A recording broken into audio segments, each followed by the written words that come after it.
This is the best PvE build in Deepwoken, giving you everything you need in one build, as it absolutely destroys the damage cap while having great mobility, all the while being amazing for farming nodes. It can consistently 2-cycle Chaser with no chain or Ishin's ring, and 1-cycle Astral without the damage boost, allowing this build to complete a whole layer 2 dungeon in 15 to 20 minutes.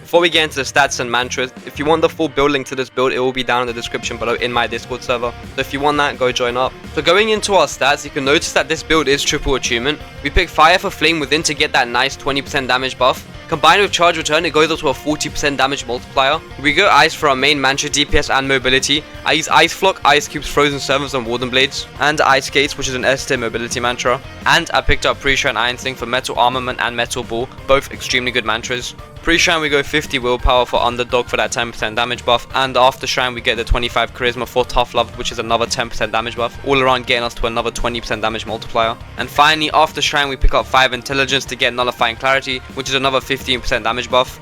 Adding up all our damage multipliers from our talents, we hit the exact cap, which is at 75%.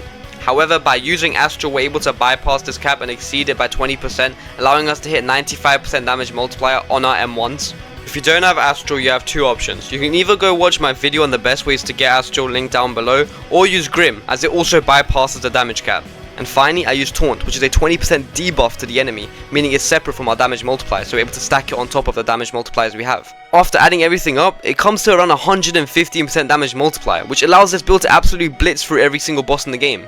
I also go 30 Charisma to pick up Snake Oil, so I can sell everything I get from those bosses and make a shitload of money from my guild base and bank slots. Most of you must be thinking why I'm not using the Enforcer's Axe, and that's because I actually don't pick up Speed Demon on this build. I saved those extra 5 points so I can put them into Charisma. Instead, I just rely on the Evan Spear's Natural Bleed. I also do recommend going Graceful Flame with this build pre-Shrine and picking up Undying Flame, especially when you're helping your friends prog in depths. It's just extremely useful, as it is the best way to prog a slot. There's a lot of options when it comes to your bell, but I got pretty lucky with mine. My best. Yeah. Oh! No fucking way! I just got teleportation. I heard that as well. Oh my god. No way! I heard that. Teleportation is a good build just to get around the map and it's quite useful. However, it definitely isn't the best build you can get on this build. In my opinion, there are 3 main PvE builds that you should be looking to have on a PvE build. The first would be Corrupted Sacred Field, because the Sacred Field actually moves around with you, so you constantly have those resistances, especially with stuff like the Helmut and the new event. It's just really useful to have that to help your teammates as well, so all around a very good build for PvE. The next would be Corrupted Payback, because instead of taking damage and reflecting damage, it instead heals you every time you get hit. So when you're in the new event or you're in a Helmut setting, every time you get comboed or hit by a monster, you're healing that HP back, so it's just extremely useful for sustainability. And the final bell would be Smokescreen, because of its unique ability to de-aggro mobs onto you, so if you're ever getting overwhelmed in something like Helmut, you can just pop it and immediately save yourself. My final notes for this build would be, if you do like Ardor Scream more than Taunt, make sure you go pick up Ardor Scream pre-Shrine when you do have 50 willpower. That does mean you're gonna have to kill Kaido pre-Shrine, but it shouldn't be hard to do since we're already a PvE build. And with that said, let's get straight into some layer 2 runs so you can see how this build performs. Okay, layer 2 run. Like is on 20 minutes, let's do this. This build doesn't have lightning, so I can't really do the spark shot method, but you can use Glacial Arc and Metal Ball to just go fling yourself into the air to go above. I don't use Glacial Arc because I use Taunt instead, but if you got Ardor Scream, you can use Glacial Arc instead of Taunt, because Ardor Scream does exactly what Taunt does. Just make this jump. There you go. Metal Ball. This shit's like so good for mobility, but mainly it's just Ice Skates. Sadly, this build doesn't have enough ether to cut through that way. Like, I'll show you guys what I mean. So you're gonna have to go like the main route using Ice Skates. Oh, here you wanna pop your Flame Wisp. C, B, X, C, C. Alright, here, it's Ice Skate. Like, normally you could go that way, but because I don't have enough ether on this build, I'm just gonna go straight forward. Win. We can still get this dungeon done in around 8 minutes. My quickest run has been around like 6 minutes. But yeah, it's not really a speedrun build because it's like an all-around build, like used for a lot of things in PvE wise. It's not specifically designed for just like layer 2 optimization, so it won't be as fast in layer 2 as like other builds. Like for example, Skipper Gripper's video, his build for layer 2 is like much better than this one, for just layer 2 in specific. But if you just want to build for like general, like one build for PvE, I think this one is probably slightly better, because you also get like Graceful Flame on this one show. Miss my taunt. This. Put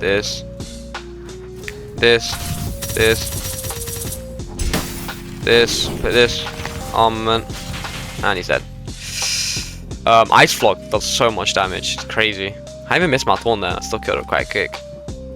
Genuinely, for like this build, if you want it like just as one PvE build for everything, it's so good. Especially when you're like, if you're in a big guild and you have like people that do deep-bound progression, or like they go depth straight after trial to progress extremely fast.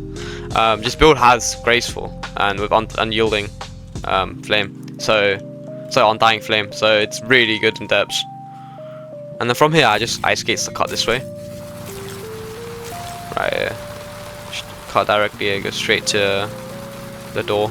As you can see, 2 minutes, we've got the generator open, and we're already like this much into the dungeon. So yeah, this build is like decently quick. Alright, right here, you also want to use your ice skates just like at that point, so the wind here doesn't block you. But yeah, as you guys can tell, we abuse the fuck out of ice skates on this build. I'm just gonna ignore everything for like efficiency wise, but usually you can kill everything on your way and get like a fuck ton of chests. Go up this way.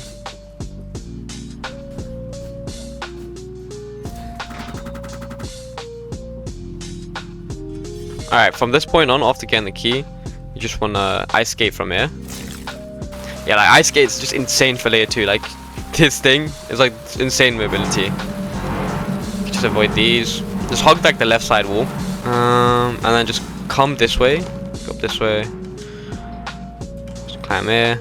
If you climb over again, then over again. Oh, there you go.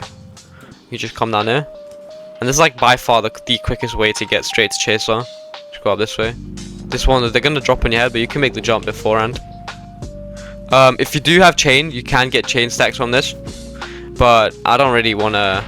Oh, I'm gonna prove to you guys you don't need it, so I'm just gonna go this way. I'm not gonna get chain stacks. Alright, there's actually another bone keeper here. Once again, if you want to get chain, go hit it, but I don't need chain. I'm gonna prove to you guys you can do like a consistent two cycles with chaser without chain of perfection on. 5 minutes in and we're basically in the chaser room, so it is quite quick. I'll be real. It's really quick. Pop this, talk to him, this, and then block it, and then M1 again. Like at this point, you don't even have to be perfect. You can still get hit.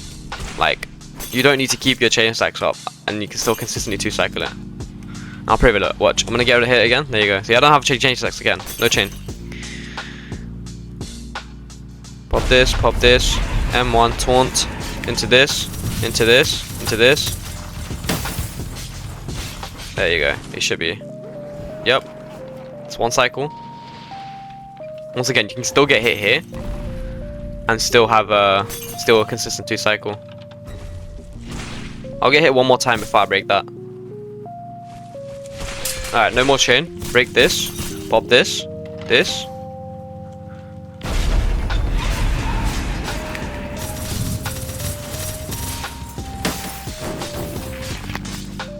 And he should be dead.